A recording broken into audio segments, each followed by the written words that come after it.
Welcome, everybody, to another episode of No Balls, No Glory. I'm your host, the People's Champ, and I'm not here alone, man. I am here with the sports geniuses, the sports gurus. Say what's up to everybody, y'all. What up? What's up? What's up? Oh, Hey, man. 32, what it do? Hey, man, we going to kick it on off with the man himself. What's 10? Introduce yourself, brother. Man, what it is, man. How y'all feeling? Y'all already know, man. From Tennessee to the Loop. Y'all already knowing what it do, man. You heard me? Yeah, my boy, man. From Tennessee to the Lou, that's what it do, baby. Hey, man, we're going to swing on over to my man, Coach Rick. Coach, the coach himself. Coach, introduce yourself, man. Hey, how everybody doing out there? This is Coach Rick. You know, I'm in that basketball mode now. Just got in from conditioning, so let's talk sports. Coach ready, boy. Coach had a good workout today with the guys. I didn't say that. Oh, okay. Coach said, hey, don't give him too much prop.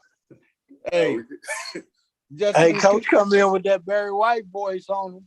After that workout today, I thought he was ready to sing us some Barry White. Coach said, man, don't give them that. They don't get that much credit now. They don't get that much credit right now. It's too early. You're going too early. Hey, we're gonna swing on to my man, Coach Corey. Coach Corey, introduce yourself, brother. Hey, what's up, everybody? This Coach Corey, reaching one and teaching one. From the root to the 10, we back at it again. We're gonna do this thing like we supposed to do, man. Bringing sports to everybody the way we only know how to do it, with no balls and no glory. Man, I love it, man. We got more of our crew, man.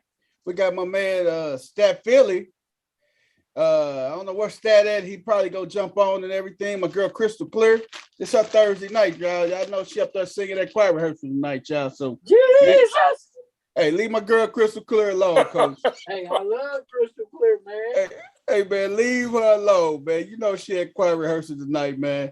Hey, she praying for all of us. That's what I like about her. Making sure we all stay right. That's what I'm talking about, man. That is what I'm talking about, man. Yeah. She didn't want to be on the day no way after the day Burrow had something. We're making sure we all stay right, brothers. Oh, yeah. No doubt about it, man. So what else y'all do today, man? Hey, man. Hey, I don't know about you people, Chef. Have you just been around? Like, I just like the respect. You know, I just feel the respect from the black and yellow fans nowadays, man. You know, I work with a lot of them. I be around a lot of them, and they don't say too much, but I just feel it. You know what I'm saying? Well, a couple of them that's real, they actually came to and they were 100 on what's going on. But I'm just saying, I'm digging that right now. Oh, the black and yellow fans, huh? Man, you can't disrespect them like that, man. You call them they black and gold.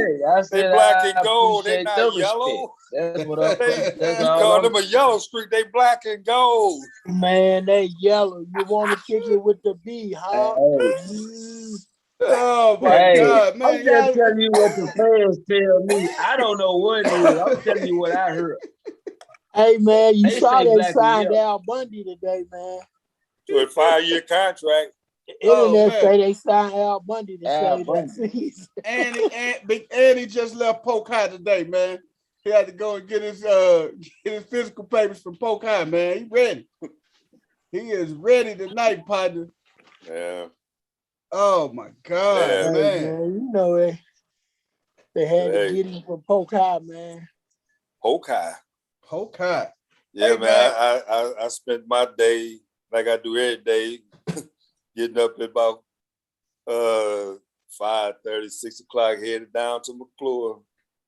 Oh man, there you go, man. I mean, man, in the classroom, in the hallway, you know, it's good being around young folks, but you know, today you just got to make sure everything is right, you know.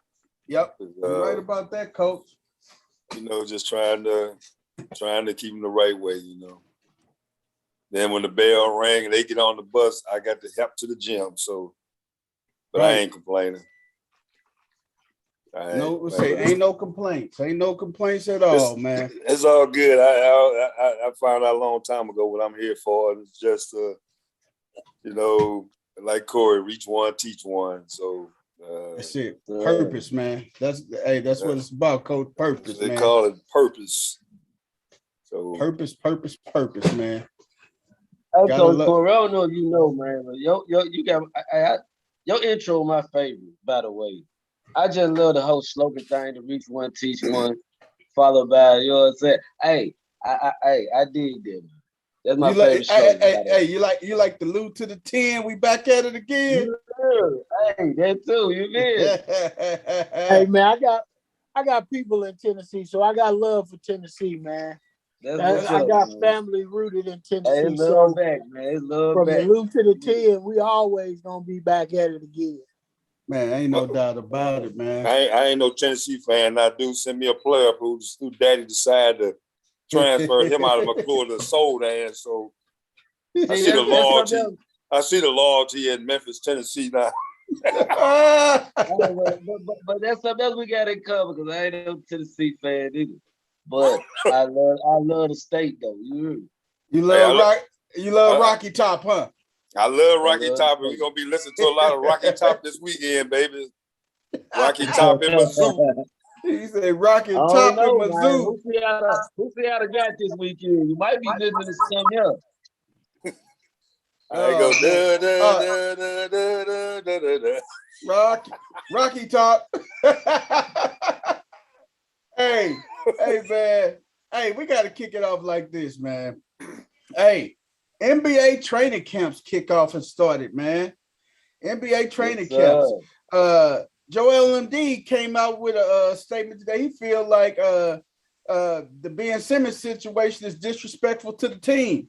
That's coming from Joel. He thinks Ben Simmons is being disrespectful to the Phillies organization. What's y'all take on that, man?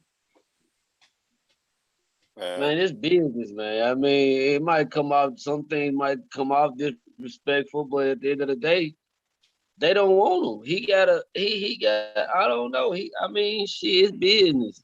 I think it's a different aspect too. I think Joel B, his feelings always been in everything, man. So he got to understand. He know about that. But they didn't say they didn't want him. They didn't say they didn't want him. They just said he needed to rearrange his game a little bit. His game needed some. They knew that when they drafted his ass. Man, they knew that. This man the same motherfucker they drafted. But they probably thought he was gonna put in the work, man.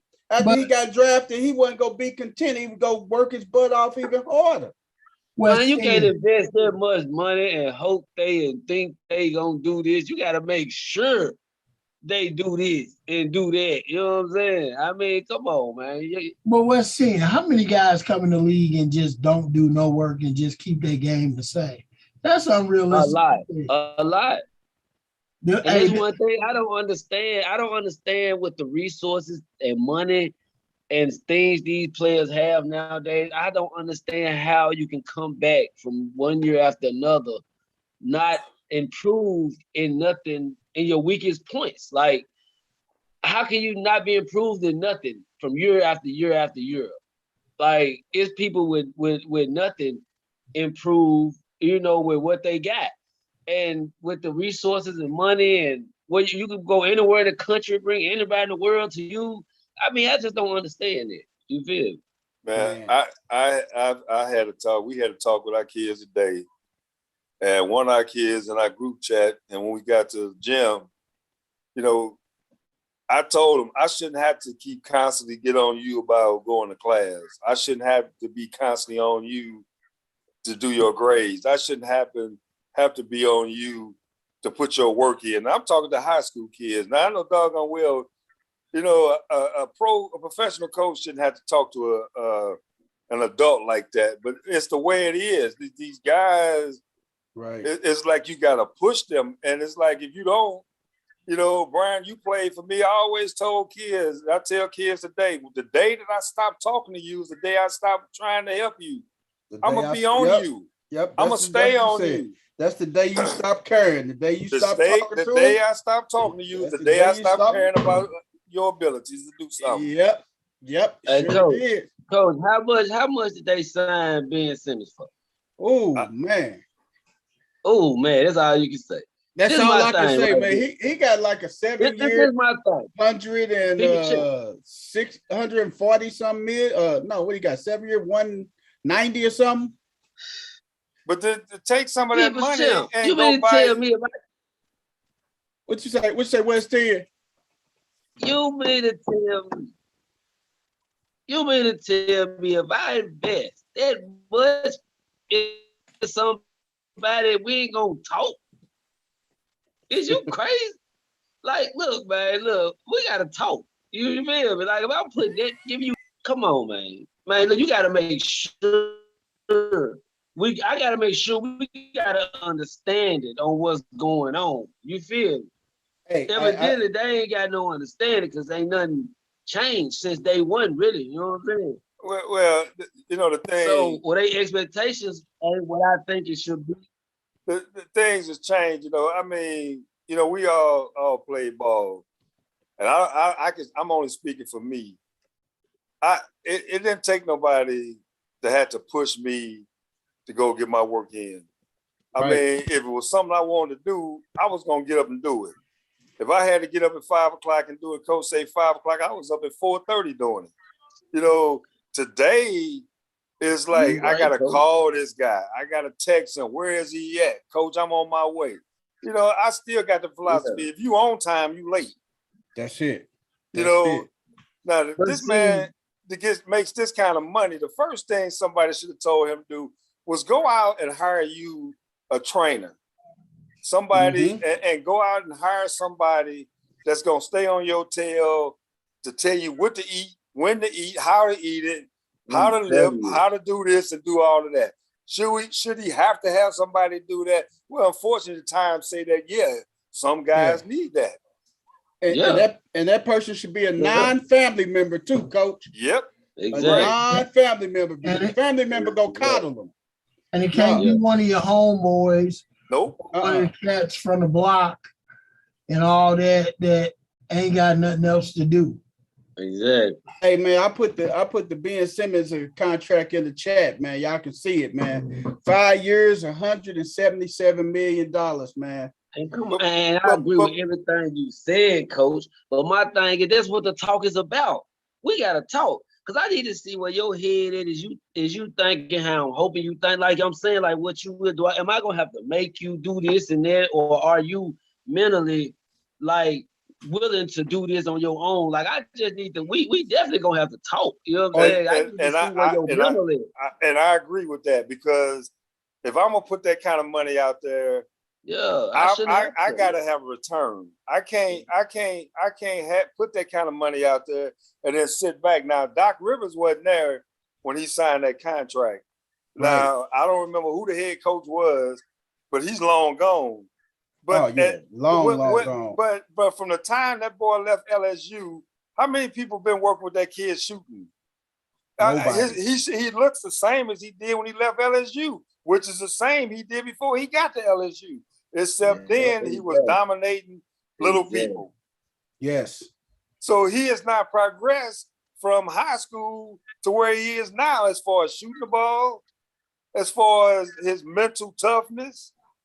Because anytime that you got to have somebody got to pull you out the game because of what you can't do down the stretch in the game, that's tough. Mentally, you gone. If you remember in that one playoff game, that kid was so scared of somebody fouling him. The boy passed up a dunk at the basket. Yeah. And he passed the ball up under the rim to somebody else. And you mean to tell me, exactly, coach. If I'm him, I'm looking at that play. I'm thinking, man, every year this gonna be like he need to every year.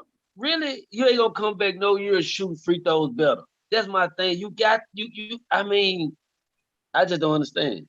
Well, I think, people probably get mad at me again. They need to stop guaranteeing these contracts. because as long as he got that contract, that money in the bank, I got mine. That too, yeah. So what you gonna do if I don't get better? Exactly. So right. Like I say, some of them guys, a week or so after the season's over, they preparing for the next year. Well, coaches, I don't know if y'all might agree with me or not, but I just think these kids' goals are different. You go. Some kids got the goal to be the best, to be great, to be this, but it's some kids got the goal to just make it to the league, to just get that bag, so to speak. That's the terminology nowadays. Just get that bag. Get the bag. Yep. And then as long as they get the bag, they feel like they did they were supposed to do. They took care of their family.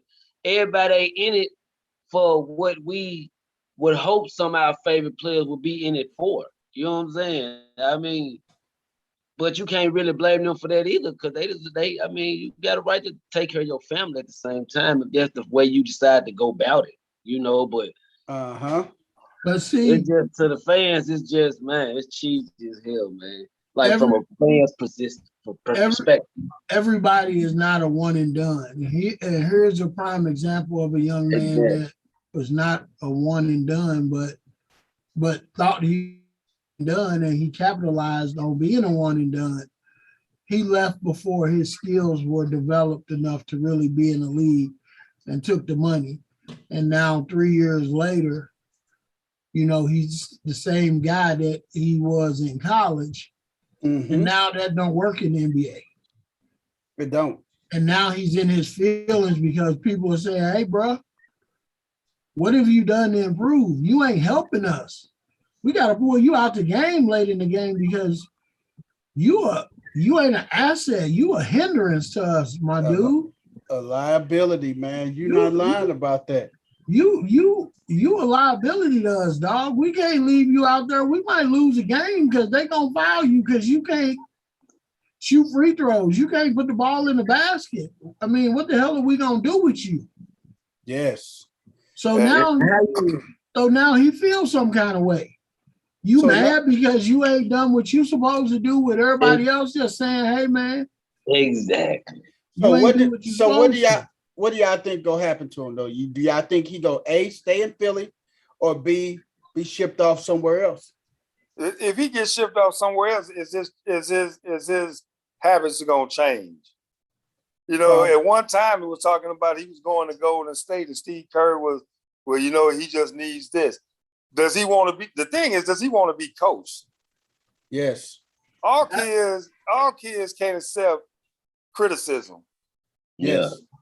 And all kids you can't talk to the same way, or they just go check out. Yes, you got some kids who you can get on and everything, who will bounce back and just go fire them up. And you got some kids, when you coach, you got to handle this kid a lot different than you handle this other kid. So, I mean, you're right about that, Coach, man. Hey. And the thing I look at it, I laugh at the Lakers bringing in these older guys. But how many times have you seen a young squad during the regular season? Yeah, they might run them down the court and do what they have to do. But when it gets to a playoff type situation, if those older guys are not injured, usually who wins that matchup? That older team. Because of their mentality, because of their head, and they less likely to have somebody get in their head. Yep. You are absolutely right. And the thing is, the Lakers ain't building no team. LeBron ain't building that team for the season. He's building that team for the last 2 months of the year. Yep. Get in the playoffs. Get in the playoffs. He's gonna get there. It's all about what he gonna do. But the problem with the team they had last year is that those guys got broke down before they got to the playoffs. And man, yep, you're right. And you know what, Coach, what you said, that's a perfect segue into with the training camps getting started and everything. The Lakers, they did they training camp. They took their team photo, man. Hey, ain't nobody gonna beat them, man. That's my opinion. They coming out the West. But it was something that Russell Westbrook said, man, that was very, very, very kind of impactful, man. Russell Westbrook say he vows to push Anthony Davis to be his best every single night. How y'all think that's gonna come about? The thing is, and that's what I just got through saying, some guys don't like to be pushed by somebody they perceive as being better than. You know, Right. It depends on how he takes Russell Westbrook. Just like them young guys did not accept the fact of LeBron pushing them. It's like, man, look, I'm gonna do this. I've been doing this all my life. I'm not gonna listen to you. And now you got a problem there. So how will Anthony Davis accept what Russell pushing him to that limit? Yeah. Is he gonna accept it? That's a good question. Will he accept it? Because let's be honest, what has Westbrook done? He ain't won nothing. He ain't won nothing. But individual title. So how you gonna push me to do something and you ain't really done nothing? And Anthony Davis' argument, hey, I got a championship ring. I already won the championship. So how you gonna push me to get somewhere where I already been? But for him to say that, he must think even still he ain't giving 100%. You're right. Yeah. You're right. He ain't giving out his maximum effort. So I think that's the reason why Westbrook said it. He feel like AD probably slacks sometimes. He ain't being the dog he could be. But back this up. Before AD got to LeBron, who was pushing him? Because he was doing the same thing until LeBron got to him and LeBron pushed him. Yep. So I mean, it depends on, the thing is, does he have to listen to West? Is he gonna listen to Russell Westbrook? Yeah. You know, man, everybody know who the chief is, man. They gonna listen to the king, man. At the end of the day, you. Well, the thing Westbrook can talk. I don't know, because today's world, some people just can't take constructive criticism. No. You know, who you think you are? You know, that kind of attitude. I mean, I give an example in the football, and then we get right back into it. How many people have Tom Brady been able to call and talk to come play with them when they was considering going somewhere else? And I can name two. They just signed Richard Sherman. But Antonio Brown was another one. He was going out talking to other teams, and Brady pick up the phone. They call him. He calls that person. What is he saying to them guys? I can win you a championship. And you know what, Coach? Hey, good thing. Funny you said that, because Moss was getting ready to sign somewhere else, and Brady called Moss. Brady called Randy Moss. Brady called Randy Moss. Yep. And Randy Moss ended up in New England. Why? Because I'm gonna tell you what he tell them. These guys y'all naming, he let them know right now. You know, in probably not in this fashion, but basically, you ain't never played with one. You a great receiver. You never play.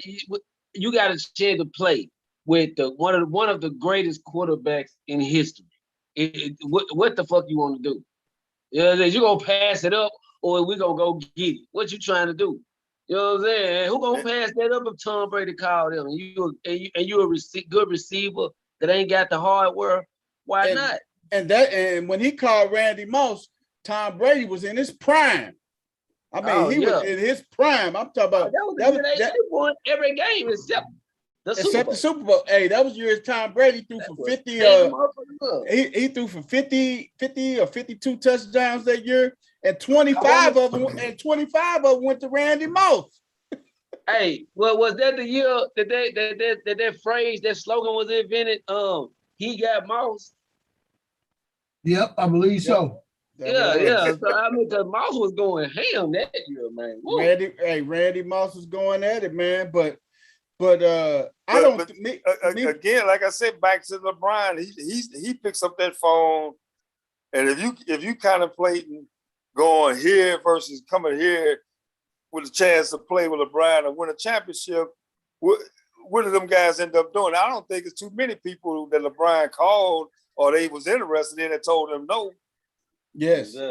And you know what? The scariest thing out of all that too, Coach, is that year in the draft, the Lakers had a chance to pick up Jason Tatum in that draft. Right, they did. They had a chance to pick up Jason Tatum. Oh, what, man? And hey, man, you know what? Lakers can't get every goddamn body, man. It comes West in the 10. league, man. West 10, come Damn, on, stop man. it, man. They gonna miss a couple people, man. Y'all just, look, man. West So 10, Jason stop, Tatum, man. you wanted Jason Tatum over there. Hey, man, he had a chance. I ain't say, hey, he had a chance. I would have got him over Lonzo Ball, I'll tell you that. Hey, just like when we got Hollywood, Metcalf was still on the board. What the hell? I be thinking about that sometimes, but it is what it is, goddamn. Hey, you gotta admit you would have rather had Metcalf though, wouldn't you, baby? And I was right there. That was in Nashville, baby. I was right there. You was at the draft. You was right at the draft. Hey, let me tell y'all, Rex Ryan took a selfie with my phone. I'm gonna have to send y'all the picture. He took a selfie with my phone. He seen me with my Ravens head. He said, "Oh yeah, that's something I'm affiliated with right there." I said, I swear, they grabbed my phone, took a selfie. It's crazy. Hey, that's what's up, man. Hey, man, one more thing before we jump off into Major League Baseball. The Clippers, man, they it's a sad day in Clipperland, man. Their video assistant, Asane Drum, was killed in a car accident today, man. Last night, Monday night. He died in the car accident Monday night, coming from Jersey and everything, man. So it's a big loss for the Clippers and their organization. He was their videographer. When I sit and think of stuff like that, like the videographer, those are some of your unsung heroes, man. The guys that do the video, the guys that take the pictures and everything, man, with the cameras and stuff. Me and Coach Rick, we had a player, AJ Chappelle, Lonzo Chappelle. He takes pictures for the Mavericks still, Coach? He's still with Dallas? He's not with Dallas anymore. He actually venturing off into his own business now. Oh, that's so good, man. He's he travels the country anywhere. You know, he does weddings. He's been East Coast, West Coast, North, South. And he actually lives down there in Texas. He does. So he takes amazing pictures, man. I'm telling you. He just turned 29 yesterday. Yep, yesterday was his birthday, man. He takes amazing pictures, man. Yeah, but that's where he got his start at. He was in the Dallas.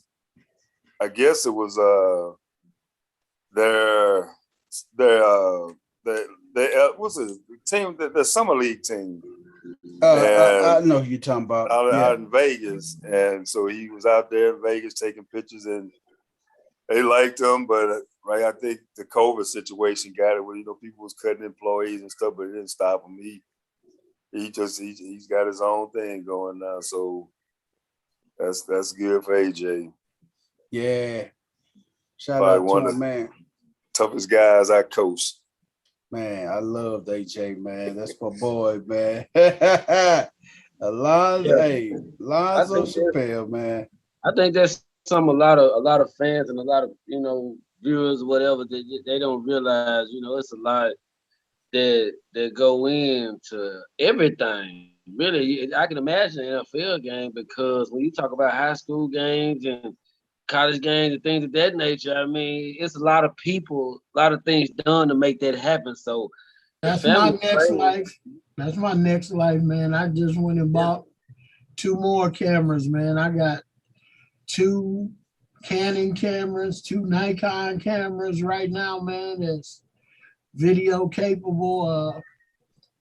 One of my friends' dads got me involved at first, but I got another partner around here that do it, man. I'm hoping to land me a couple little sideline gigs, man.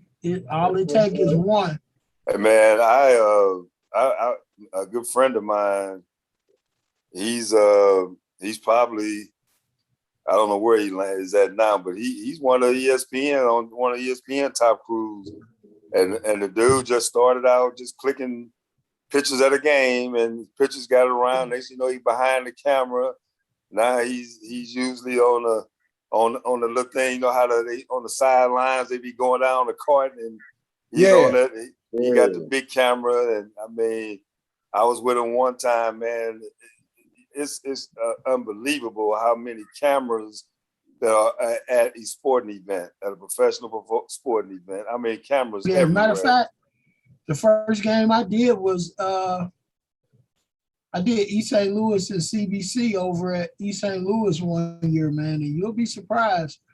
I got some real good shots. And then when my goddaughter was at UIC, coach saw me taking pictures, so she gave me access down onto the floor at UIC gymnastics meet. So I got, Man, you got some good pictures in, man, I probably got about 4,000 pictures of gymnastic meets with my goddaughter and different teams, and I mean Arkansas and Florida, and then I weaseled my way into a softball game with Florida and Arkansas.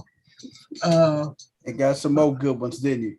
And my goddaughter and them was at Arkansas, and I had all my camera lenses, and they wouldn't let me take them into the game, into the arena to do. Wow. Hey, man. Softball game going on. So I just happened to walk up, and the crew was going in, and it happened to be on ESPN, and they had the big tower in center field. I just walked on in with the crew like I was a part of them. They didn't stop them. They didn't stop me. So I just went on in, huh? I just walked on in, and they climbed up on the stands, and I just walked around out in the outfield grass with my great big lens and start taking pictures. They didn't know. They didn't know either way, man. They don't have any credentials, man. So I'm like, man, I'm just gonna start snapping pictures and hopefully sending them somewhere. Right. So that's my next life, man. I'm buying cameras and lenses and all that stuff. There you go, man. That's what's up, hey, Coach. man. Hey, man, we're gonna jump off into Major League Baseball now, man. The Cardinals, they end up clinching the wild card, but their 17-game win streak was snapped last night. They was blank, man. But they end up bouncing back. Hey, they end up bouncing back. Hey, that may be part of the reality of it, Coach. Did you see that lineup they had on the field? hey, because you think about it, Coach. When the Brewers came in, they came in right off clinching and everything. So, you know, they just put anybody out there, and then they end up losing that one when they came in that Monday night and everything. So the Brewers came in and got steamrolled that Monday night when we won the division. Tuesday night when we won the division, and they returned the favor last night. Back that up. Won the division. I mean, when the Brewers won the division on Sunday. No, you said when we won the division Tuesday night. I mean, no, not us. I'm talking when the Brewers won the division. They came. Don't give them all that credit, man. 17 games. Come on, dog. Hey, man. Hey, man. But they was a little sloppy. But this is the main thing. This is the killer thing, man. This is what gets me. The Brewers, they getting ready to set their lineup for the playoffs. And Devin Williams, man, punches a dang on wall, man. What did he put? He punch a wall. Did he break his hand? Yeah, he's a setup man. It's good and broke. So he done for the play. He done. Yep, he done for the rest. So now he did this in a situation they've already clinched. What is he pissed about?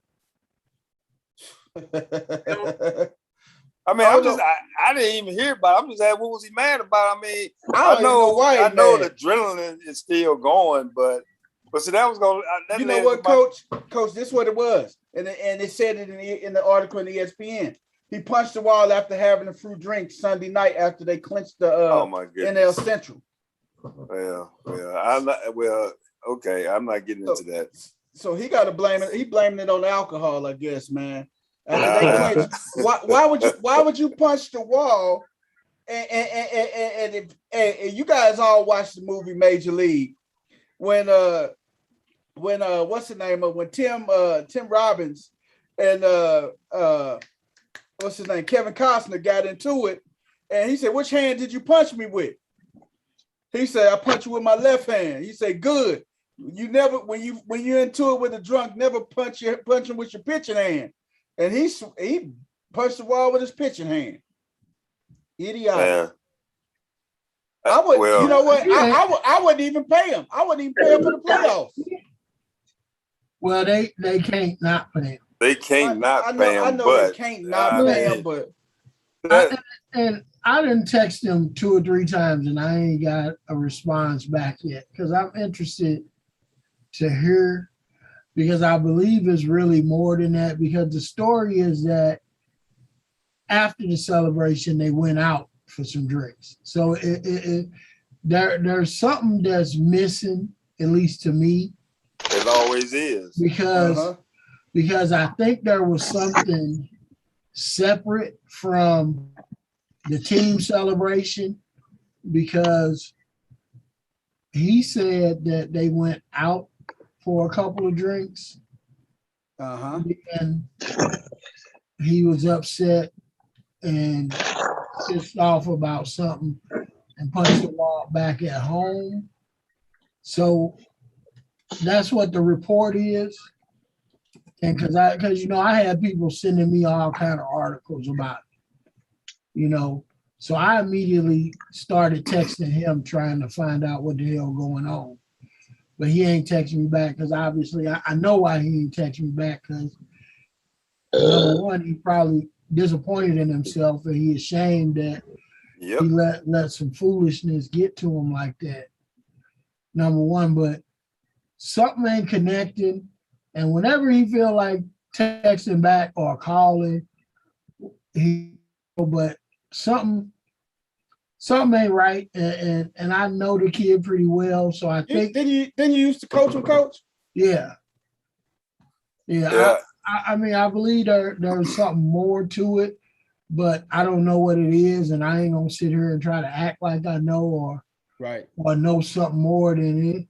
For right now, it is what it is, but in my mind, I just think that there's something else to it. Yeah. Because you just come from a situation where you're on the top of the world as a young man. For him, because he really in his first full season in the big leagues. Yeah. So the celebration itself ain't something that can make you pissed off and frustrated. There's nothing to be frustrated about. Nothing at all. At least not for you. I mean, unless they done told you're not going to be on the playoff roster, which that ain't gonna happen. That ain't gonna happen.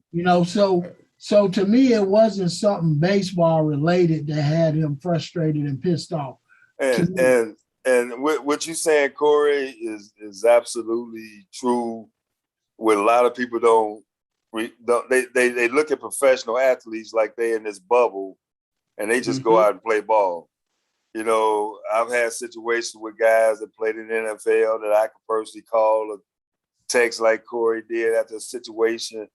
And these guys still got personal lives away from the sport. They do. And people look at it like, hey, man, well, they just paid millions of dollars to go out there and play ball. Okay, well, you think the money changes other situations? No. Right. Because, technically, it could have been, he could have been out with his girl and went to a restaurant and somebody tried to challenge him, or that's what I was just finna say, Coach. Say something stupid or ignorant, and he knows that he ain't in a situation that he can really react. So they leave and it's still kind of eating at you. And then you get home and you so wired up and you react and you do something stupid like that at home. Yes. And then you hurt yourself. And you got people out here that personally and intentionally go out and egg athletes on. They do. So they see that money and want to sue. Yeah, they go out and challenge them, because if I'm an athlete and I lose my temper and I throw a punch and knock your socks off, that can cost me upwards of millions of dollars. Upwards of millions of dollars. So that's $1 million punch I'm throwing and everything. So you got people out here, and then you got these fans that out here that want to challenge you because they didn't hit they was at the gym a couple days, they didn't lift some weights, they see a little tone, they done got some alcohol in their system, and now they want to get out and challenge you and stuff. And it's very prevalent. It's very prevalent in football. That's the crazy thing about it. They challenge these football players all the time, and they get mad at football players. I heard Alvin Kamara. He said he was out him and some of his friends. They was out just chilling at a little spot and at a little bar, local little bar down there in New Orleans. And a fan, him and his friend. They was drunk. They was like, they came up to him. They say, why you ain't been scoring no touchdowns? I got you on my fantasy roster. Alvin Kamara looked at him like, man, come on, I'm out here with my friends and stuff.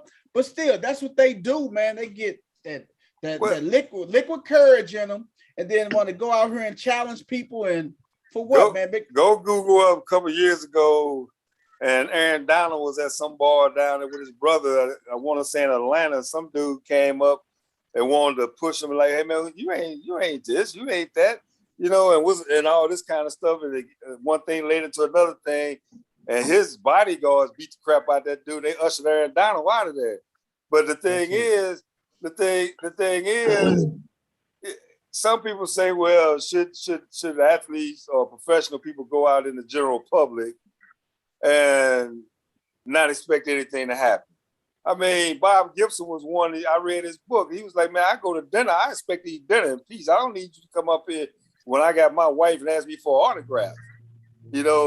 Some of them, I was in a restaurant, and Michael Jordan, it was actually his restaurant, and you could see him in the back because he had a private room. I mean, you're not going to go knock on the door and, hey, Mike, can I get your autograph? But some people would do that. Yep. You don't want to take a picture. And the thing is, it's just like, do they get that kind of space when they out? They don't. They don't, man. So go ahead, Corey. Now, I can tell you way back when I did some bodyguard stuff, I remember being in a bar with Kelly Chase, Bob Probert, and Kelly and Pronger down there, Lynn Dickey's. Way back when, man. And then they used to have a bar way in the back behind the Drury. I can't think of the name of it. I think it used to be called Facade or something back there. It used to be the Facade. Yes, sir. Man, I was in there with them three dudes, and I was just in there. And somebody had told them that I had did some bodyguard stuff way back when. So one of them came up to me and said, hey, man, just come stand with us for a few minutes. Dude, there was literally two dudes, two musclehead dudes, that was literally just standing there in their face, yelling at them, trying to antagonize them to fight. Talking about, oh, you guys are tough guys on the ice. Well, we got now. And dude, these three dudes literally just stood there with like a blank face, just drinking their beer, looking at these dudes like they were foolish. And this went on for like a good hour. And I just kind of stood there with them looking at these dudes like, is this shit really happening?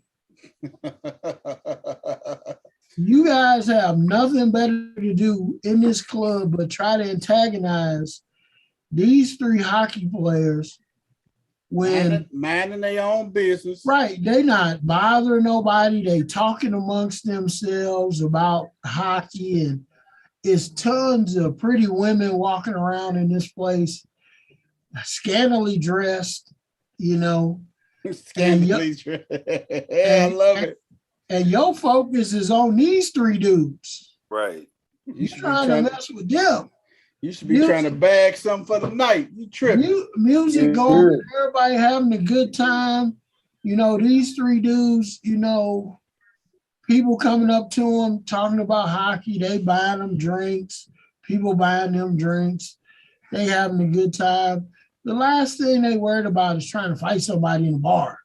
And see, that's the thing. You get that one or two a-holes, man. Yeah. That just want to prove how much of a tough guy they think they are, man. Not cool, man. Hey. Yeah, it's unbelievable, man. That led to me, Kelly Chase opening his bar out here off of 94, man. I ended up he ended up calling me, man. And when they first opened their bar, his wife used to work out there, and at the end of the night, she would have all the money from the bar.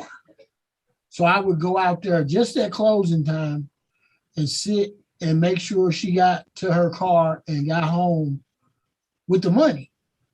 And he would literally pay me for that. That's all. Wow. Go up at the bar at about 12 o'clock, stay there till they close, clean everything up, lock up, walk out with her. She'd get in the car. I would get in my car, follow her to their home. She would go in the house, and then I would drive home, and they would pay me for that. Wow. You know, like now, if you happen to run into Dennis Rodman out there in the street, you might be able to have some fun with Dennis. You know, he might buy you a drink. Dude, yeah. I can tell you a story about Dennis Rodman. I was with Dennis Rodman over at PT's. Dennis Rodman went in that place in a onesie, man, a grown man in a onesie. I believe it. Yeah, that sounds like something he'll pull up in. Hey, man. Dude, but hey. Dennis Rodman. A onesie with an open flap at the back. He said PTs in East St. Louis. Ain't no NBA team within 300 miles of St. Louis. No, what the heck and that's what's funny about it, man. PTs. Oh my God. Over there, smoking a cigar, sitting in a place in a onesie with the feet in it. The full-fledged thing, man. Grown man, feet in it. Smoking a cigar, drinking, having a blast, man. Nobody bothering them, buying people drinks, having a good time. Well, that's crazy. I don't know if that's bad. Worse than him walking down the street with that wedding dress on. Oh, man. But it's like they have to go to obscure, crazy places like that just to have a good time, because there's so many knuckleheads out here. Yes, that's gonna do stupid stuff and try to get them to get into a fight or some way that they gonna get a lawsuit against them. Or do what that dude did. What was the cat that was with the Clippers that's with Atlanta? Go down to that bar. And people got the cameras out filming him, and then want to send it to TMZ because he down there, and he just buying some chicken wings, quote, buying some chicken wings, right. But I mean, Sweet Lou, yeah, there you go. He wasn't up in the front. He said, I was back there in that long line. Everybody said chicken wings is good at that place, but hey, I mean, do they really have peace out there? When they try to go out and have fun, unless they have their own entourage. They got to have entourage or their own party at their own venue. Yep. This the thing right here, man. People got to understand common humanity, man. I mean, when a man is with his family, with his son, with his daughter, I mean, things of that nature, you just got to have some common humanity. I remember I worked at the airport. I seen a lot of people, but I wasn't that type to run over and take a picture, but it was good to meet them and all of that. But at the end of the day, you gotta understand, man, these people are normal people. Some people get so caught up in fantasy, like people Shem said, the man came up to him like, why you ain't doing this? I got you on my fantasy team. What? See, that's what I'm saying, mixing fantasy with reality, man. The reality is I'm right here chilling with my homeboys, man. You talking about fantasy? And that's what they tend to do, West 10. You got these people that's so embalmed and engulfed in fantasy, they walk up to these NFL athletes, man. They can't even have a peaceful night out, man. Man, why you didn't score this? I got you on my fantasy team. I got you here, I got you there. So it's just a crazy reality of it, man. But the times is so bad today. Because when I was a kid growing up, down near Laclede Town, down near where the Schaefer Center is now, I went to it was a grade school I went to there where the Schaefer Center is. And back then, the St. Louis Cardinals had a lot of players that lived in these apartments there because they basically right down the street from Busch Stadium where they practice at. I mean, and they came out and intermingled with all us kids coming up and, sat down and talk with us. You don't get that kind of interaction with athletes today in the neighborhood. But can they actually do that in reality? today. Nope. No, they You know, and guys would come down. I mean, you know, MacArthur Lane and John Gilliam and all these guys here. That's how I met a lot of them guys because they came out and had fun with the kids. You know, but now they come in town and the teams now, where the agents steer them all the way out to West County somewhere, they're not down in the community no more. So nope, it not at all. Yep. And plus, it's just a different time right now. All these kids, everybody got guns and stuff. It's just a different time right now. You got to be aware of the public, even if you ain't famous. You know what I'm saying? So it's like, it's a whole different pulse on it. We had a situation here 2 weeks ago where the Blues had their junior hockey team or their prospects up. And the guy and his girlfriend, they left, went down to the Arch and figured out that's all I want to do is go see the Arch. And they got robbed at gunpoint. They got robbed at gunpoint. They got robbed at gunpoint. I mean, the kid probably had no clue what he was doing. He just definitely went down to the Arch because he probably read the Arch. I'm in St. Louis. I'm going down here. Historical landmark, everything. Yep. And they get robbed at gunpoint.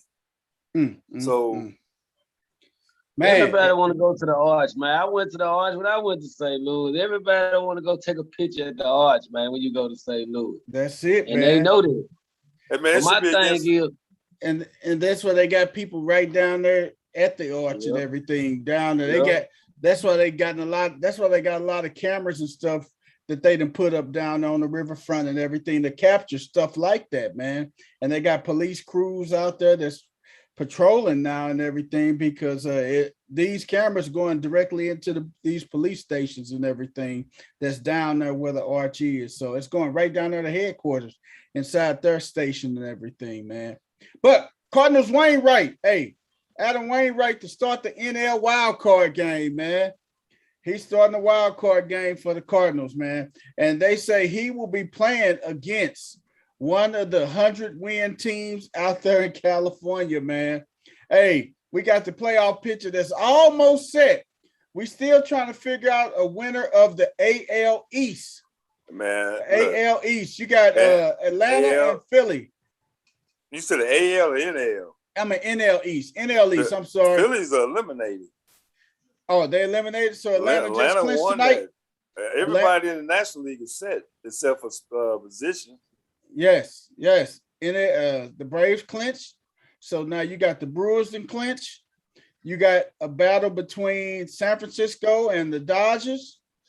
And you got a battle out west with them Seattle Mariners. They got hot and they've been creeping and everybody been talking about the Yankees and the Red Sox. And Seattle only a half a game out with 1 weekend left. They are. And they got hot. I think if Seattle win or lose, I think Dusty and them go clinch the AL West, the Astros and everything. The White Sox clinch the AL Central, and Tampa Bay clinched the AL East. So now you got the Red Sox, Boston. Who else? We got the Red Sox. We got Boston. Yeah, Red Sox, Seattle, and Yankees, and Seattle. They all within a half a game of each other, man. And Toronto a game out. Toronto is a game out too. Oakland 4.5 out, but that's gonna be far-fetched, man, for them trying to slide back in because one more loss. I mean, they've been sealed their fate from that wild card spot, but it's still pretty tough out there, man. What's up with you in Seattle, Coach? What's up with you in Seattle, Coach? I thought calling you Coach Seattle. Look, I thought it was just Seahawks. You like the baseball team. Ken Griffey made everybody aware of what goes on in Seattle baseball when he was out there. You know, but I just have because I got the app, to keep up with the Seahawk news and everything. I get all the news out of Seattle. So how about them Kraken?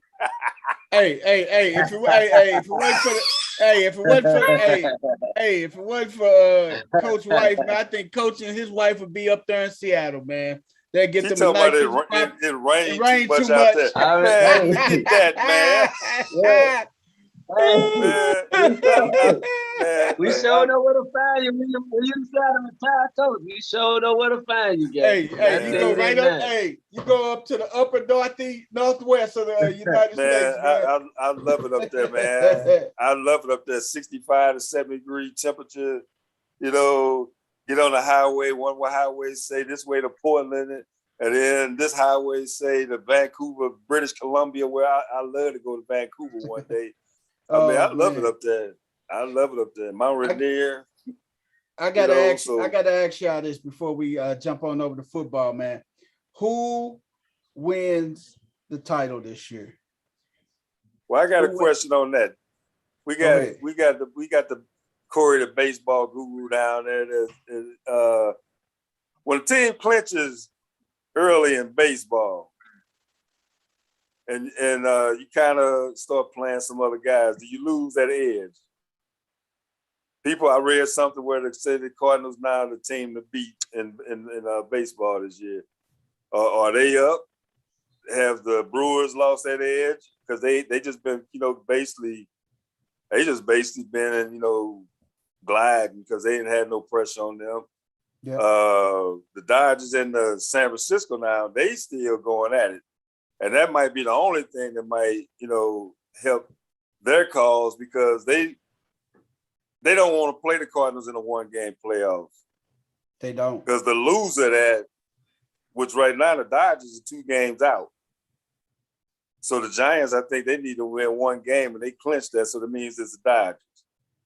So, if both of them, Dodgers lose, Giants win, it's over with. The Giants won the and we West. all know what can happen in a 1-game playoff. Yeah. I think the teams with the better pitching won't have as much of an issue by clinching early. I think Milwaukee will still be able to pitch, and I think their games will be tougher if they're in a little bit of a hitting slide, but they're capable of winning 1-run games. So will the Dodgers. San Francisco needs to put up a lot of runs. Yep. Because their pitching is not as good.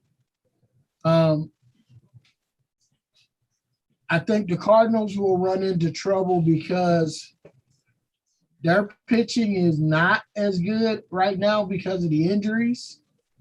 Yeah. And they're susceptible to going cold at any minute. Yeah. Like last night, they only mustered up 3 hits. And see, here's my thing with the Cardinals in a 1-game playoff against a Dodgers or San Francisco. Those teams have the ability to change the scoreboard with 1 swing. Yes. A lot more frequently than the Cardinals. So if you're in a low-scoring game because of pitching, they have more opportunities to change the game when the Cardinals really don't. Because the Cardinals are not going to win too many 1-0 games because their pitching is not set up to win 1-0 games. Even more so now because they're going to have to move guys around. When you think about what they're potentially going to go into the playoff with as starting pitching, Michaelis, Wainwright, Lester, Happ, maybe Kim. All of those guys are really the same. Their velocity is high 80s, low 90s. Yep. Those guys are not going to pitch you into 1-run games. You gotta get them guys run support. Yeah, those guys are going to give up 2-3 runs. But they love to get to that scenario because that means they would have won that 1-game playoff. So, but we all know in a 1-game situation. I give an example. It was a couple years ago. I guess it was the deciding game of the playoffs, and the Cardinals hit Atlanta with 12 runs in the first inning before Atlanta even came to the plate. Sure and did. I always say, you know, the pressure's on that home team to get out of that first inning, because now, you know, Atlanta was done, you know, 15 minutes into the game. This game 5, I think it was. Yep. And their fans were out of it. And and you zap all the energy out the stadium too. When you jump up like that big, the energy is gone in the stadium, man. I'm sorry. So my thing is, and I agree with you, Corey, but in this situation, the Dodgers more likely have 100, 203 wins. The Cardinals scored first in that first inning against their best, was to be Scherzer. Now you like, man, we won 102 games. We ain't got no business losing. You start getting this in your head kind of thing. And Wainwright, I know it's tough to lay off that little 87-mile-an-hour curveball, but you got to be disciplined to do it. If he gets 2-3 innings going, now it's every pitch is magnified. Yeah, once he hit his stride. But here's the thing: how often does Wainwright start off right off the game without giving up runs? You're right, and that's why it's important for Scherzer to get out of his half inning and put the pressure there on them. So, but you're right, Because they were down 2-0 the other day until about the 4th inning when he got into it, and the Brewers gave up 4 runs. Because here's my thing: if you look at the potential starters that the Dodgers can bring out there, as compared to the guys that the Cardinals can bring out there, who are you going to take? Well, I'm taking the Dodger lineup. You're going to take the Dodgers, man. And let's just talk about the pitching. From a starting scenario. Okay, say they start Scherzer, which they're going to start. And Cardinals start Wainwright. Okay, so if Scherzer gets off to a bad start, who do you think they can go to? The Dodgers. The Dodgers have way more. Think of the people. They deep in the bullpen. Hey, they can. If it's a 1-game playoff, they can go with somebody like a Walker Buehler or somebody. They can go and get a number one. They can go get one of their starting pitchers that can come in. But listen to this. They have the option of going Kershaw, Corey Knebel, David Price, to get them through 6 innings. Yep. And they also have Joe Kelly. That's what I was going to say. They also have Tony Gosselin. They also have Walker Buehler. Yep. They also have Gratterall. Those guys can get you all the way through to at least the 6th inning without getting to Kenley Jansen or getting to Blake Trinan, Julio Urias.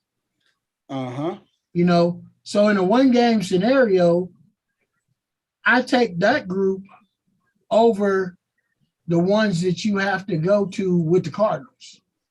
Yep. And that's all you got to do with them. You just got to get them to the 7th inning. Once you get them to the 7th inning, Kenley Jansen can throw 8 or 9 for you. So and don't get me wrong, the Cardinals, 7, 8, 9 are good, but I'm looking at 3, 4, 5, 6. 2, 3, 4, 5, 6. I'm thinking about your options after Wainwright. Yep. Because, really, after Wainwright, you got Flaherty, but they haven't built Flaherty up enough. So you really only if you go to him, you really only looking for maybe an inning out of him. Have they thrown Dakota Hudson since he's been back? He threw 1 inning I take that back. He threw 3 or 4 innings. after they started Flaherty for that 1 inning. So you can go Hudson, and then you can go Kim, but none of those three, two of those guys ain't built up.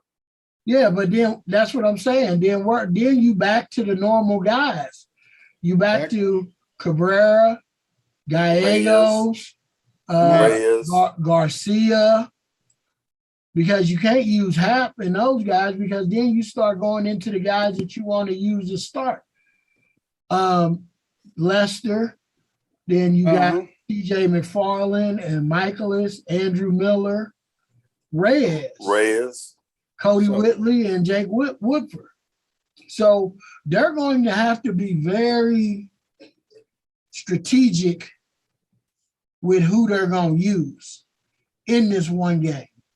And that's why I had this conversation the other day with people is what do you do with Chris Carpenter? Do you take a chance and put him on a playoff roster, or do you leave him off and put another pitcher on? Mm-hmm. That's a good question. That's a very good question. Because the situation is going to be when Sosa comes back, do you put him back at shortstop, or do you leave DeYoung there and you make him the utility guy that can play short and second? Because now you have to make a decision with Rincon and Newt as far as outfielders, because you don't know if you can keep both of them, because Edmonds can play the outfield. So if you keep both of them and you keep Sosa and you're going to leave Edmund in the infield, there's really no room for Carpenter. You might as well get rid of him and add another pitcher to your playoff roster, because you can get whatever you're going to get out of Carpenter out of Newtbar and Rincon. Yeah. So that's the decision that they're going to have to make. Although in my mind, I already think I know what they're going to do. I think they're going to leave DeYoung at shortstop, and they're going to use Sosa as the utility guy, and they're going to swing Rondon as a utility and let him play infield and outfield, because they can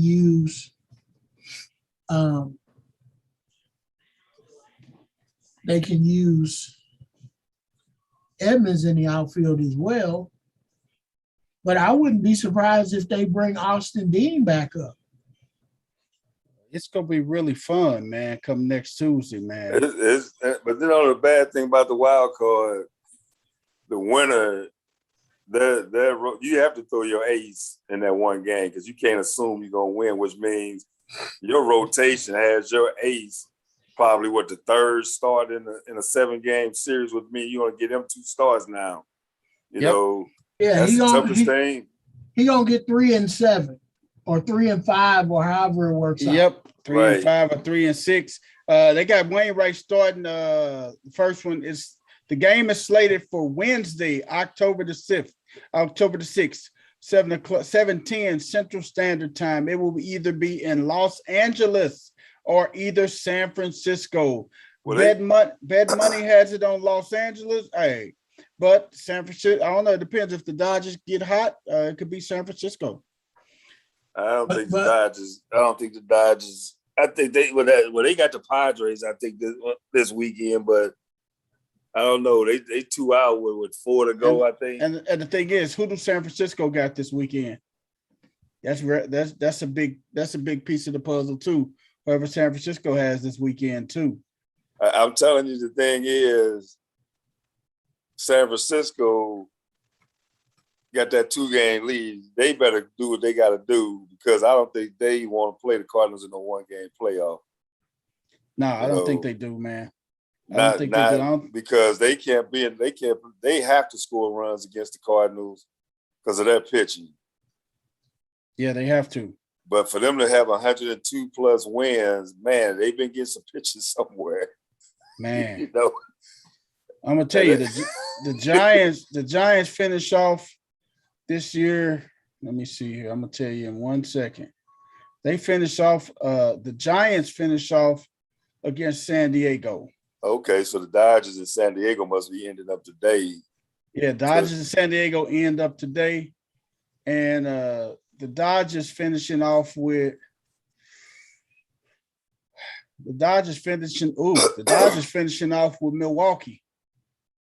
Mm. So Milwaukee. Wow, they got Milwaukee traveling all the way west. Yep, for these last St. 3 games. Louis for 3 games, Yep. and they ain't got to come back. Man, Well, it depends on how the record is and stuff. Is Milwaukee record gonna be better than Atlanta's?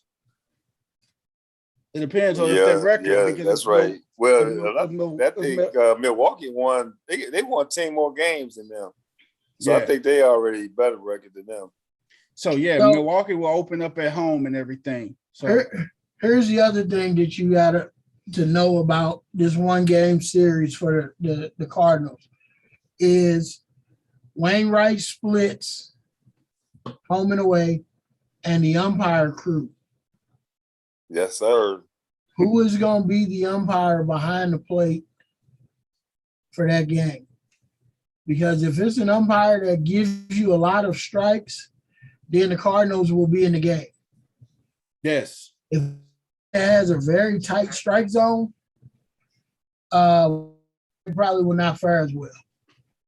Yeah. It depends on who. Yeah, you're right, Coach. It depends on who's back there calling the balls and strikes, man. Because if he, like you said, if he got a very generous strike zone, if he's gonna give him that pitch off the black, it's gonna be one of them Wainwright nights, man. I'm telling you, he will have a great night if he getting those calls off, inch or two off. It's gonna be a Wainwright type of night, man. I mean, but you got Scherzer going on the other side, you know, so Scherzer get those calls too. He man. get them calls too. So the thing is, the last time he pitched against them, he basically blew the Cardinals away here. He had 14, 15 strikeouts. But see, the difference is Scherzer can get away with velocity. Wainwright can't. Yes. And I'm looking at some splits on Wainwright. Wainwright has 19 complete games at home, only 13 on the road. He's pitched 128.3 innings at home. Yeah. Only 78 innings on the road. His ERA at home is 2.74. Mm-hmm. His ERA on the road is 3.58. Wow. So he's a better. Hey, it just goes to he's a better pitcher at Busch, man, than away from Busch, man. Right, and I mean that's the thing that scares me about the Cardinals and going with him. Not that he can't pitch, just his splits are always better at home because he feeds off the crowd. Yeah, at home, and he tends to pitch better at home. Now you have to go away for this 1 game, and you never know what you're going to get. It's not saying that he's not going to be pumped up and he's not going to be ready to pitch, but he gets more energy and is usually more electric at home with his stuff. That's a factual statement. He is more electric at home, man. But it's going to be interesting to see who pulls this one out, man. I will be tuning in next Wednesday, man, to see what can the Cardinals pull out, man. Do they still ride the momentum? Because they're going to have a few days in between after they finish off Sunday to get everything set. But Wainwright is gonna have to start one of these games to get some minutes there because he ain't pitched since Tuesday. Is that the night they clinched was Tuesday? So he's not going 8 days without a start. Well, I mean, if they don't play the Wednesday, I mean, I would throw him out, trot him out there, and let him throw 5 innings. Not even 5, probably 3 to 5 innings, and everything. Basically, like a basic like session, like a bullpen session, and everything. You don't got nothing else to prove. Well, if he starts tomorrow, that's a 4-day rest. So I mean, But he pitched Tuesday, so Wednesday, Thursday, Friday, Saturday, he be coming back with 3 days rest. So that's gonna be interesting on how they get a start for him in there. They may just make him throw a session, man. He may throw a session.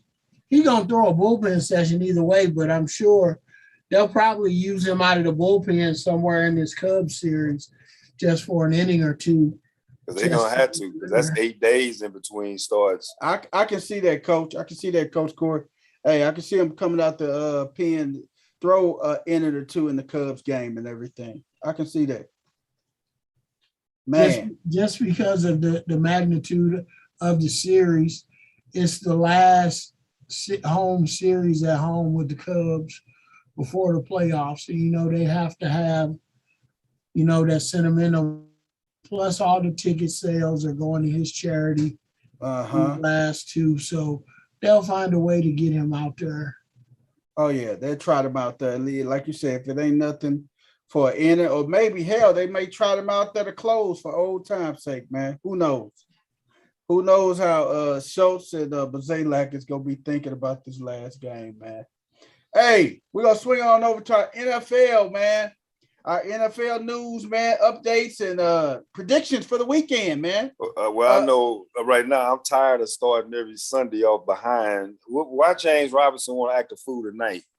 He picked tonight out of all nights and want to clown, don't he? And then Corey wants to start him against me, and the boy already got 14 points. My goodness. And it's still like 5 minutes left in the second, and then you got the whole second half too. He tried to take that ball away from the quarterback on that read option, and Sunshine said, "No, bro, I got this one." Hey, Coach, let's be honest. I ain't had no choice but to start him. I only got 3 points from Murray last week and 9 from the other guy. Who the hell else am I gonna put in there? Well, why you wait till the day and do it? Why you wait till this weekend to do it? I mean, my goodness. Right. And I think somebody picked up Cincinnati defense. Now, Philly did, and they get shredded up right now. I'm glad he did too, boy. I had to take my Baltimore guys out because they playing against Denver, and Denver defense pretty good, so they stats might be down this week.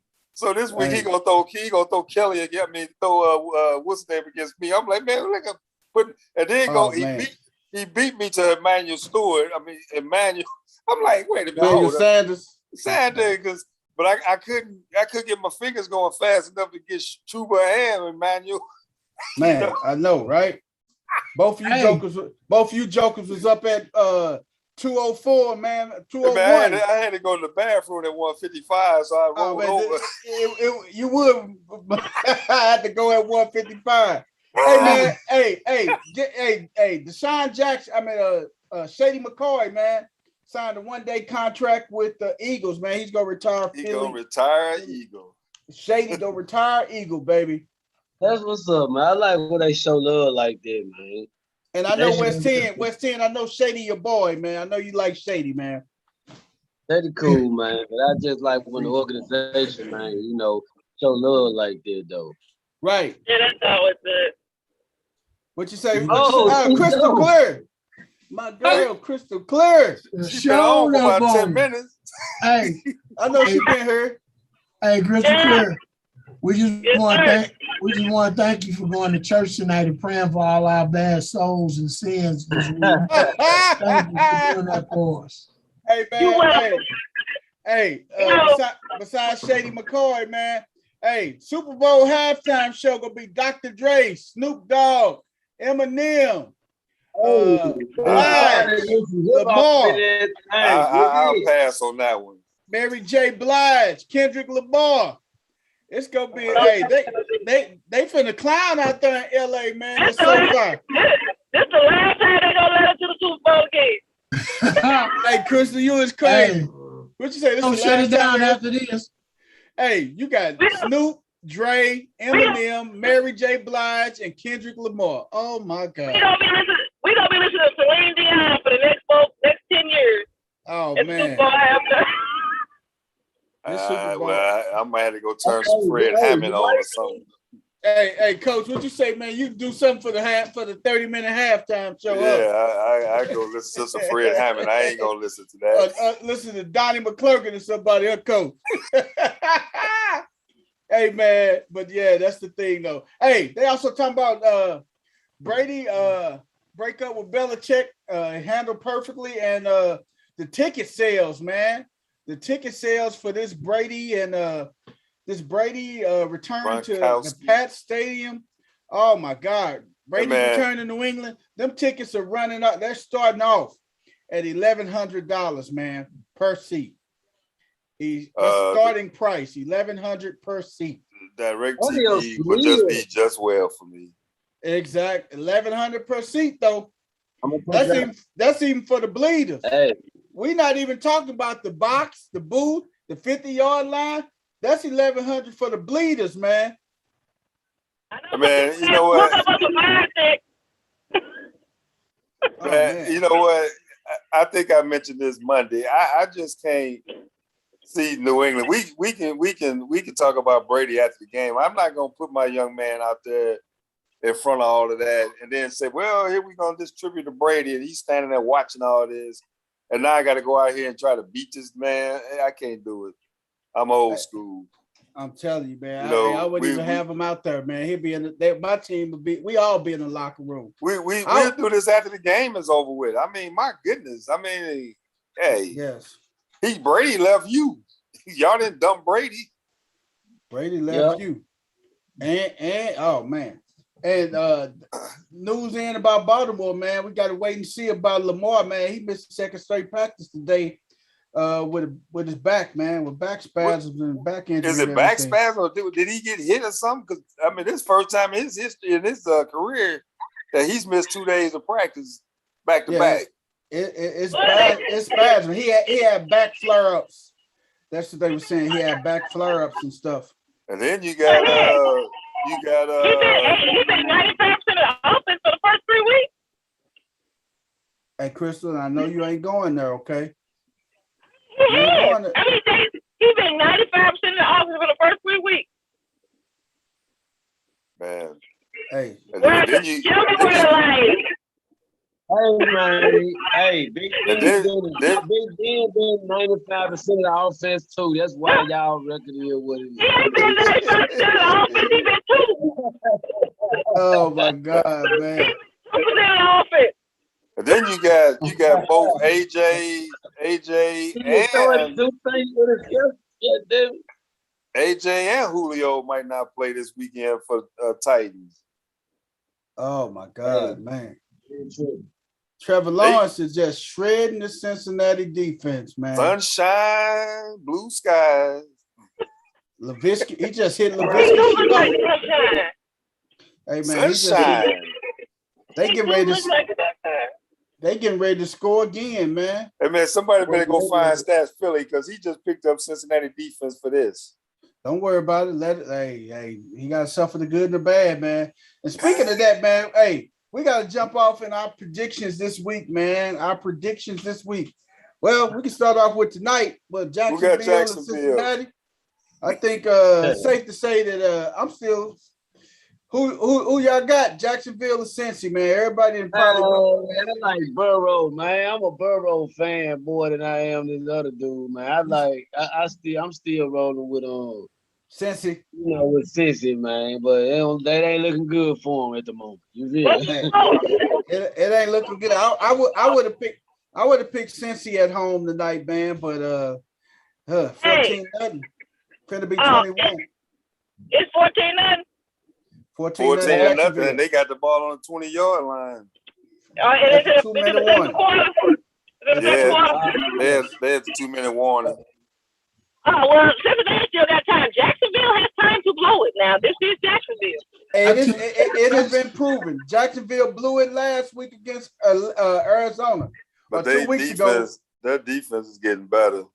I took Cincy on both my sheets, so I done effed up the church's money. You just started off on the wrong foot. Hey, man. Hey. Atlanta and Washington, man. Atlanta and Washington. Who y'all got this week, man? Washington. Okay. Who you got, coach? Damn, man. I can't. I gotta go with Atlanta, man. I can't. You got go. Atlanta. I mean, Who you got, coach? Who you got, coach? These are bags, okay? Man, look, oh man, I just need Atlanta to score a lot of points so get Kyle Pitts going. That's all. Okay. I don't know. Washington got a lot to prove after they got shredded last week. I mean, they got blew off the map. Oh man, they got blew out of.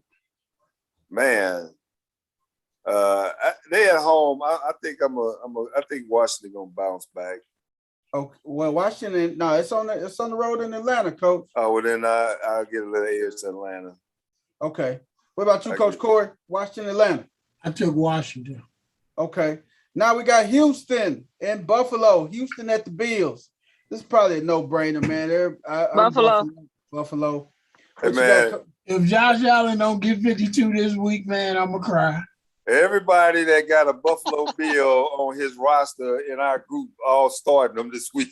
That show you how everybody. If you got the Bills defense, you are starting them this week, man. I got the Bills defense, and then Dino's ran out and got their tight end today. I say everybody going to get Buffalo players. Everybody is getting Buffalo. West 10, I don't even got to ask you. Buffalo or Houston, man? Man, Buffalo, man. I already know, man. Them boys, the offense is on another level. I don't know what happened. I'm still baffled by the first damn week, but they on track now for sure. Hey, they on track for sure, man. Hey, Detroit and Chicago. Who y'all got this week? I got Detroit, man. Gonna win their first one. I think Detroit gonna come out, get off the schneid with their first win this week. I mean, here we are on Thursday, and we still contemplate whether we gonna start an injured Andy Dalton or start Blake. What's his name? The rookie Nick Foles. Nick Foles still in the mix too. Oh my goodness! I mean, come on, the Nagy. What is he? What drugs is he on? Nagy needs to be fired, man. Period. Everybody. Nagy can't even walk. Nagy can't even walk the streets in Chicago, man. They go, hey, Nagy cannot walk the streets in Chicago, man.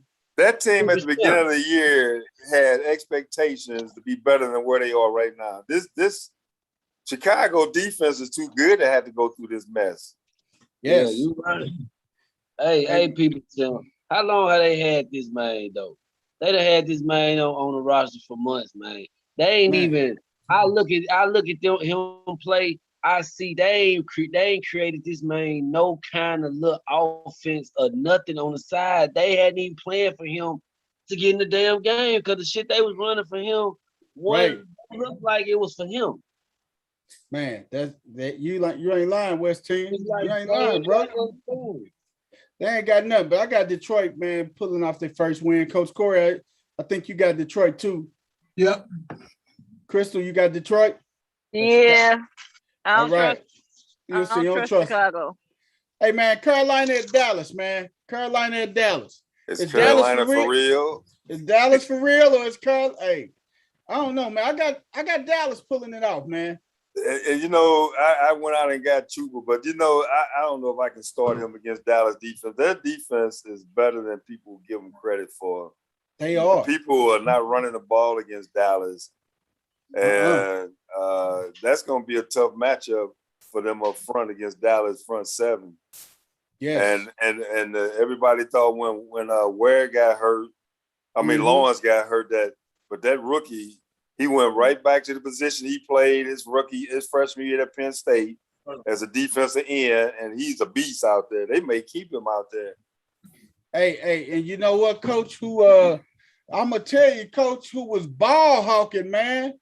Hey, Coach, I'm gonna tell you, what's the name was just ball hawking like crazy, man. My boy from Notre Dame, man, at the linebacker spot, Jalen Smith, man. Yeah. Jalen Smith was all over the field, man.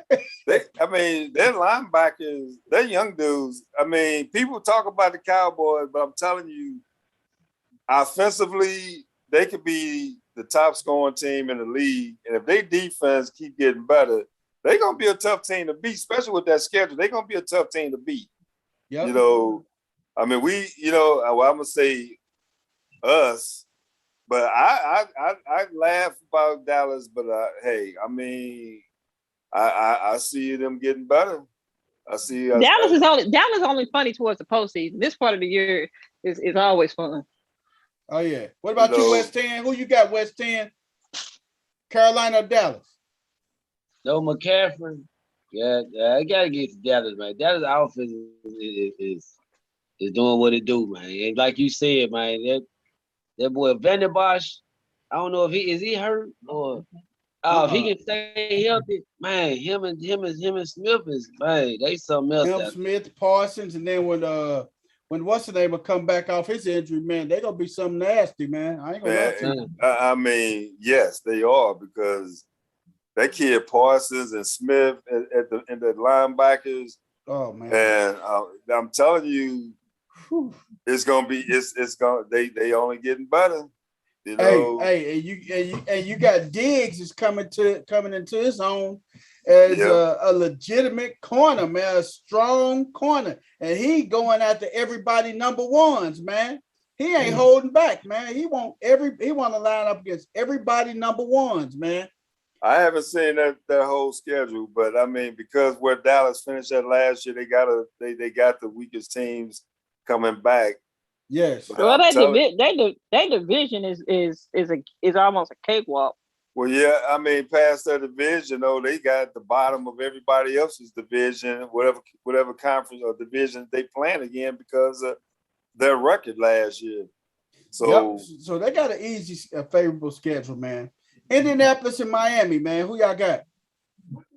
Miami at home too. Yeah, Miami. Go have a nice. I'm gonna go out on a limb and say Indy. Damn. Okay. I heard that. Coach Corey, what about you, man? Man, I took Indy. Okay. West 10. Me and Coach both picked Miami. Crystal and Coach Corey picked Indy. Who you got, West 10? Man. Oh, I think Indy need to bounce back, man. Because man, what Derrick Henry did to them last week. Oh my God. Hey, let me teach y'all that in Spanish. Odios mío. That's oh my God in Spanish. Hey man, when I seen him push, what's that linebacker, man? Leonard pushed Leonard back. Oh my goodness. Did you see that hit? My goodness. Hey man, that dude, man. Woo! And I'm gonna tell you, man, when it gets colder and colder and colder, people is not gonna want to tackle that dude, man. I'm sorry. Hey, when it's cold, when your hands out there freezing, it's 30 degrees or 40 degrees outside, and you freezing, and you got to try to bring him. Oh, it's over with, man. Wait a minute, that hit on Leonard. That's one of the ones back in the day. Jim Brown used to joke, "Hey man, come on, man. We on national TV. My family looking at me. Don't do this. Why you do me like that? Why you do me like this?" He hit that dude, and Leonard legs kicked up, facing the sky. Man, like, wow. They got to bounce back, man. Cleveland at Minnesota. Who y'all got, man? Ooh, I'm taking Cleveland. Take Cleveland. I got Cleveland too, man. I think Odell gonna have a game this Sunday, man. Who you got, Coach Corey? I took Cleveland. Cleveland, crystal clear. Who you got? Cleveland and Minnesota? Cleveland. I need Odell to ball out. Okay, there you go. New York, the Giants at the Saints, man. Go win the Saints. Saints first game back at the Superdome too. I got the Saints winning. It's gonna be rocking there. They're gonna be rocking there, man. The fans allowed their back, and they back there after the Saints, Hurricanes and stuff. Saints. Who you got, Coach Corey? Man, I don't even know, man. You look like you want to kind of go out on a limb, man. He probably mad Jacksonville didn't give Robinson this ball and let this quarterback get stopped on the goal, 4th and goal. I am, because Robinson was open. He was open and the knucklehead kept the ball. The quarterback pitched the ball, fool. It ran right into the dang old dude and just smacked the crap out of him. I took the Saints, man. I took the Saints. You took the Saints. West 10, who you got, man? New York and Saints. Yeah. The Saints, man. I think the Saints gonna get back on All right. track. There you go, man. We got Tennessee going up to the Jets, man. Tennessee. Come on, Joe Burrows, man, do something. This mother took a goddamn penalty. Hey, man, who y'all got? Tennessee Tennessee at the Saints. Tennessee at the Jets. I got Tennessee. I got Tennessee winning big. Crystal, who you got? Tennessee at the Jets. Tennessee, as Greeny says, if the Jets win the kickoff, they should elect to go home. Oh man, that's cold. That's cold. Who got Tennessee defense? That's who need to be playing. Exactly. Well, Tennessee defense ain't that hot, man. This may be a Jets coming out party too, man. But Tennessee got too much Derrick Henry, man. Hey, we got Kansas City at Philly, man. Kansas City at the Eagles, man. Kansas City. I think this is going to be a high scoring game. I do too, man. I think Kansas City they're gonna pull it out. I got them too. I got Kansas City pulling it out too, man. But I think this is gonna be. I actually think this is gonna be a shootout between Mahomes and Hurt. Yeah. You know? As long as he throw the ball to Kelsey a whole lot, I don't care. No, forget that. I need Tyreek some points from Tyreek. You know, everybody dropping down to the tight end these days, and I'm sitting here with a COVID field tight end. I had to put on not waivers. You know, I got a deal for Brian all day. I know he didn't check it, but I guess he's just ignoring me. But I'm gonna check it out later, Coach. Coach, we're trying to send these bums to Brian, man. He don't want these bums. Hey, this is 1-for-1. Hopefully, you know. But, yeah, it's a bum for nobody. The thing, you know what?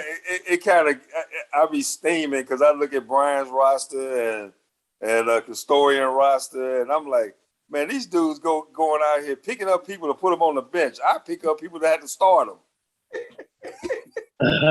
Hey, you cannot be trying to trade. You can't be trying to trade Champ a pack of cigarettes for a starter. Why? I'm why he do it to you? I'm hoping that they had one too many. You know, oh man, or something. He'll do it to you, Coach Corey. He'll do it to you. That's why I don't trade with him. That's why I don't trade with him. I don't fool with him, period, when it comes to trading. I hope that they see the decline look like a sip, you know. And their eyes is all over the place. Hey, man, that's why I tell people, do not check your trade offers when you halfway sleepy, because you hit that wrong button. I remember we did it last year in one of the leagues last year, man. And my boy, he hit the wrong button. He said, man, I was tripping, man. I hit the wrong button. I think I was drunk, man. I hit the wrong button, man. Go in there and commission a veto to trade. I ain't commissioned a veto or nothing, partner. Oh, that's messed up, man. Well, I mean, it is what it is, man. I tried to send a proposal to Cliff right after he posted on Facebook. I'm going home and get blessed.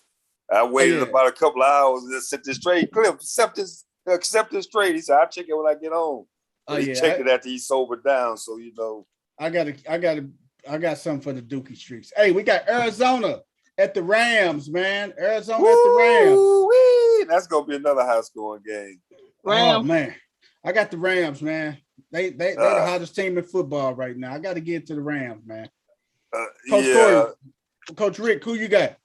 I think I'm going Rams too, because I think they can get that stop, you know. But this is gonna be high scoring. I think so too. I've been seeing a lot of people saying don't play the Rams defense this week because I took the Rams. Yep. Yeah, a lot of people want to say don't play the Rams because of Kyler Murray and everything, but I wouldn't take them neither because it's gonna be a high scoring affair. It's gonna be high scoring. And then you look up, you got your defense at a negative, you're gonna be really steamed and stuff. West End, who you got? Arizona at the Rams, man. Oh, wait, boy, that's gonna be a good one right there, man. Oh, I know it is, man. That's hard. It's hard to go against the Rams, but I'm more of a Cardinals fan. I like Arizona, man. I think they're gonna pull it out, man. Okay. Next up, we got Seattle at San Francisco. Woo! Hey, Coach. San hey, Francisco.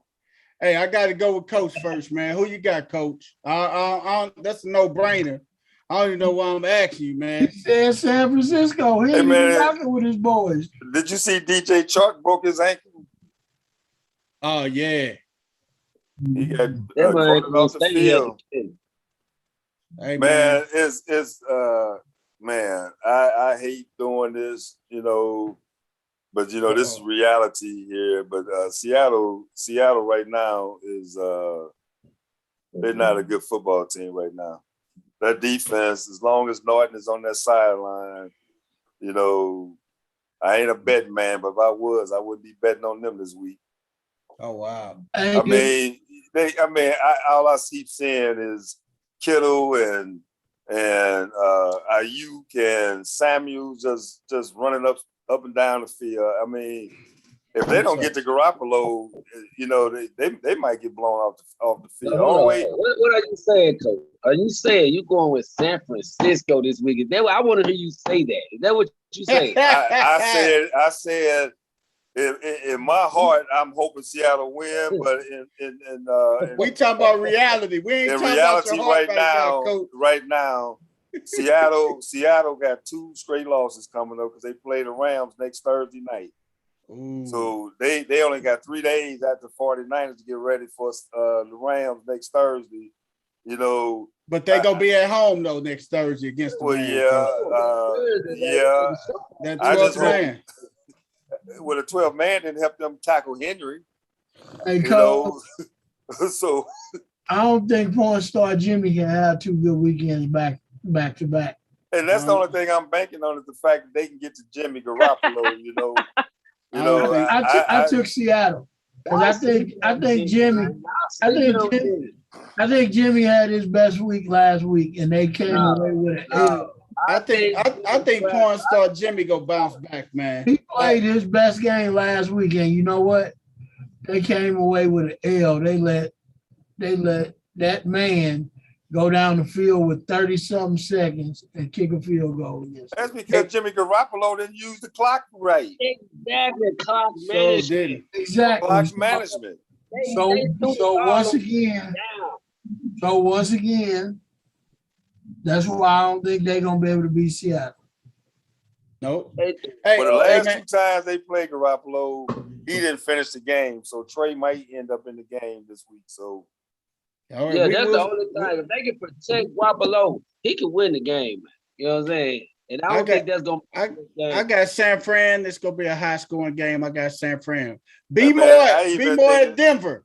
Who y'all got? Baltimore and Denver. I'm gonna have to go against your boys. Yeah, that's for me too.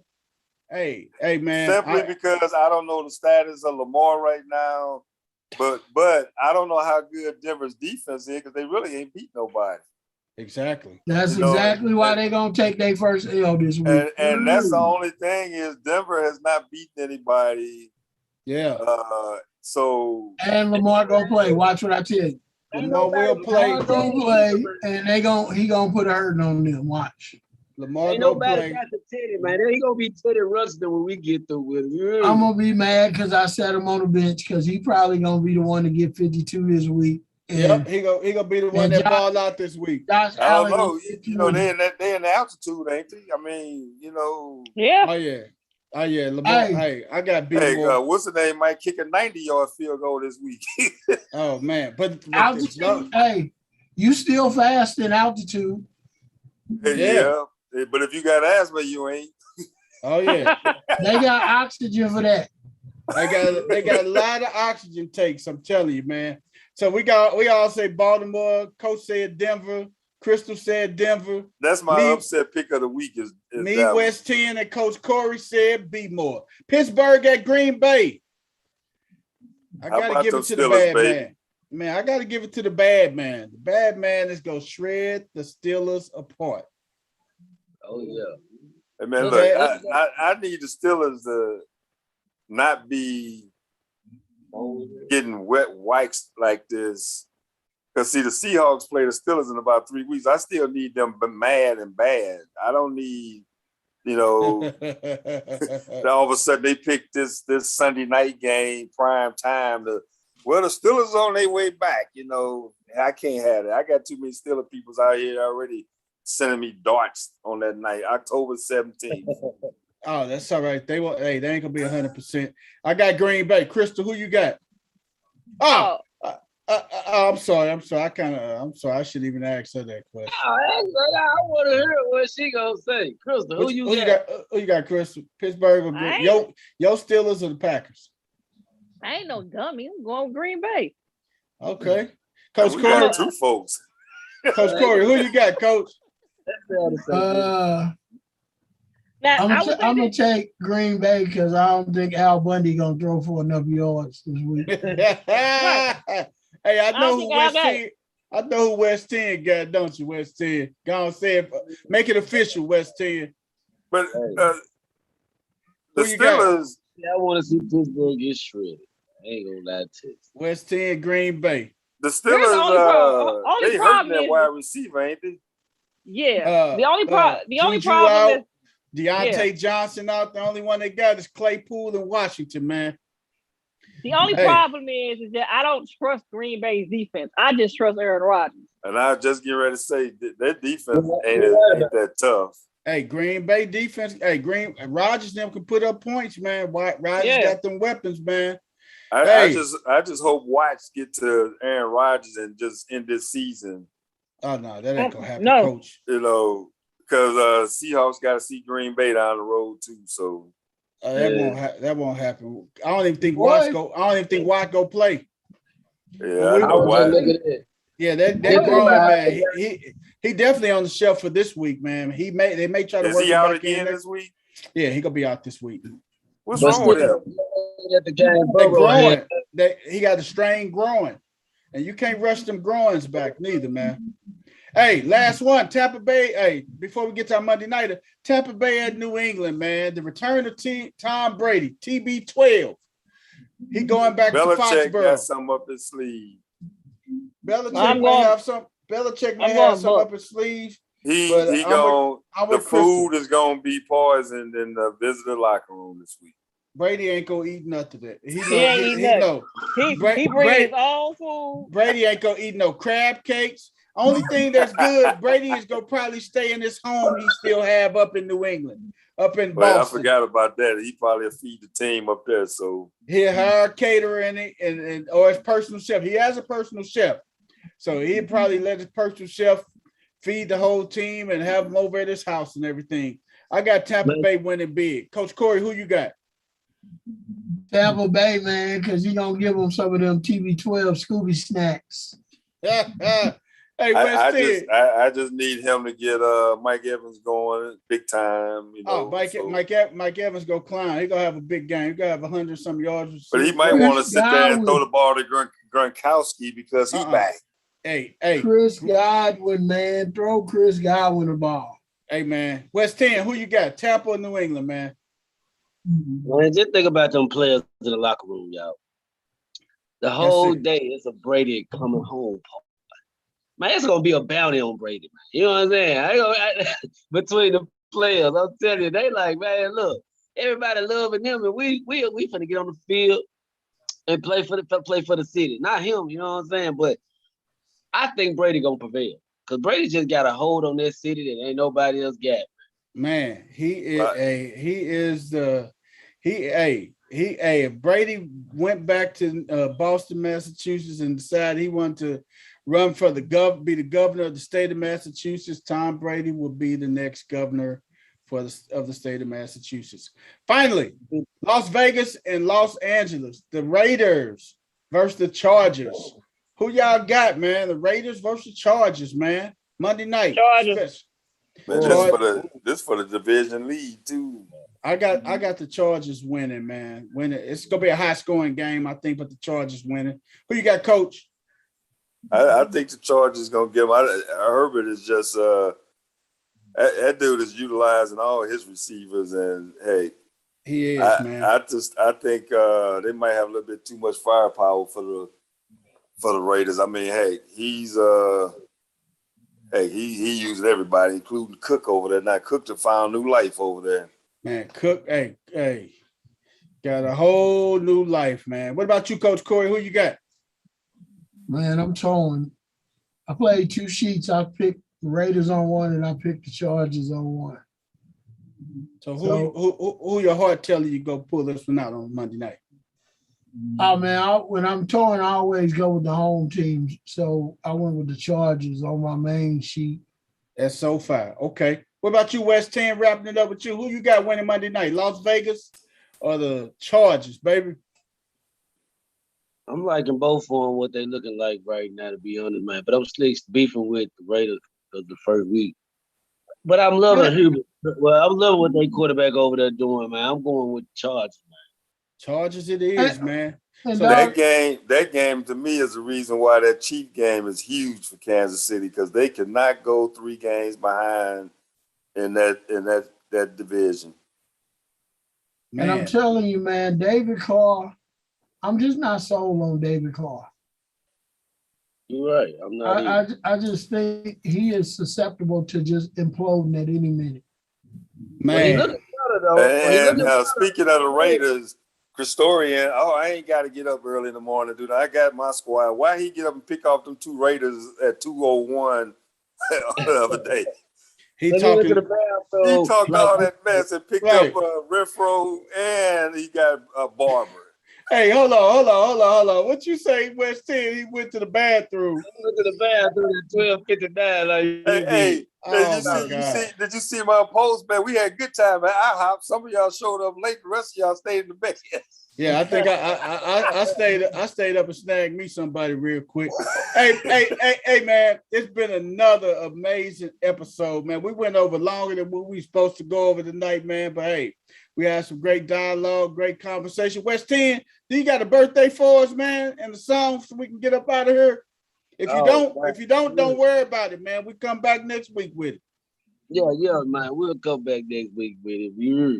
All right then, man. Hey, again, there's been another amazing episode of No Balls, No Glory. I'm the People's Champ. I'm here with the sports gurus, my family.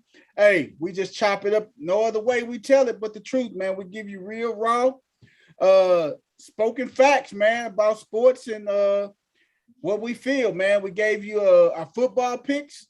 It may can help you in your football pool if you got to get those football pools in for tomorrow, man. But again, we will see you next week after a good weekend of football. We are out of here, the sports gurus. If you want to donate, you can donate to us at No Balls, No Glory 314. That's our Cash App handle. No Balls, No Glory 314. Other than that, hey, the piggy bank like Coach Corey got. Other than that, we will see you next week, man. We out of here, y'all. Peace. Peace.